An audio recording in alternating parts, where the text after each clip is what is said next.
Hi guys, তো আজকে আমি তোমাদের কিছু কথা বলতে চাই। সেটা হচ্ছে আমাদের সবার লাইফে, আমার লাইফে, তোমার লাইফে প্রচুর মানুষ এরকম আছে যাদের লাইফে এমন কিছু ফ্রেন্ড রয়েছে যাদেরকে কাইন্ড অফ শিওর ফ্রেন্ড বলা হয়। আমি এই কারণেই এই কথাটা ইউজ করছি, সেটা হচ্ছে মানে তাদের কোনো শিওরিটি নেই।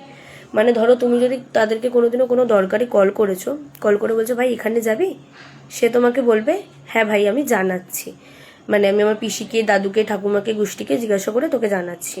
কিন্তু সেই জানাচ্ছি বা সেই দেখছি সেই কথাটার মানে কিন্তু নয় সে যাবে না। সে ভালো মতন জানে সে একটু পরে আমাকে ফোন করে বা মেসেজ করে যাই হবে সেটা করে সে আমাকে বলবে যে আমি যেতে পারবো না ভাই, কারণ আমার এই প্রবলেম, আমার ওই প্রবলেম, আমার বাড়ির থেকে ছাড়ছে না, আমার এই আমার সেই।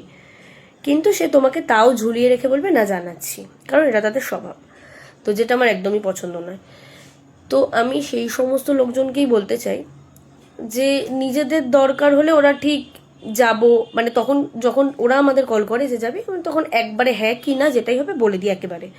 কিন্তু ওদের স্বভাব এটা না, ওদের স্বভাব হচ্ছে ঝুলিয়ে রাখা। কিছু কিছু সময় তোমাকে কল করে জানাতেও পারে যে যাবে কি না, আবার বেশিরভাগ সময় তারা জানায়ও না, তোমাকে কল করে জানতে হচ্ছে যে সে যাবে কি না।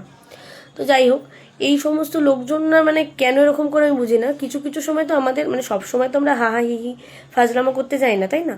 তো কিছু কিছু সময় আমরা দরকারেও যাই, তো তখন অ্যাটলিস্ট তাদের বুঝে আনসারটা দিয়ে দেওয়া উচিত। দেবে না, কারণ তাদের স্বভাবই এটা।